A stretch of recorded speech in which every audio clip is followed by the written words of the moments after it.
Hi boys and girls, today I'm going to show you how you can turn a paper plate into something really cool just by using crayons and paint.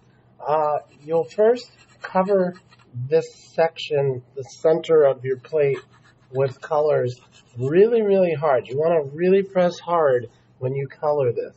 I mean, press so hard that you really don't let any of the plate show through. After that, you're going to put a little bit of paint on and then spread it around, making sure to cover your plate. I'm going to go ahead and show you on one that I already have prepared. I did a little color blending here with some yellows and reds, and I'm going to use that paint and show you how thin you want to do the paint and how much you want.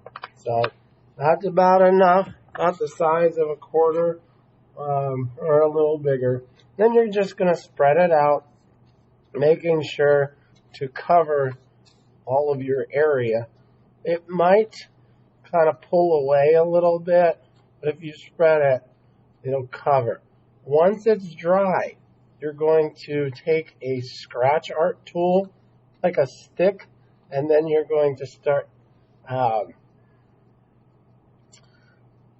basically carving away at it and turning it into a picture. You'll see on this one that I did that I had the same kind of thing, and then I cut it out after I scratched off my areas of black. Here's one that I did that has a picture of the earth, and then I just kind of scratched off the black, leaving behind what I decided was worth keeping. And then this one's really neat. This is just white. I used white crayon and then painted black over it, and then I took a scratch art stick and just scratched away. Here's one that my daughter Harper made, another radial design similar to this one. You can see she started with yellow, went to orange, and then to red. Using her scratch stick, she started in the center and started working her way out.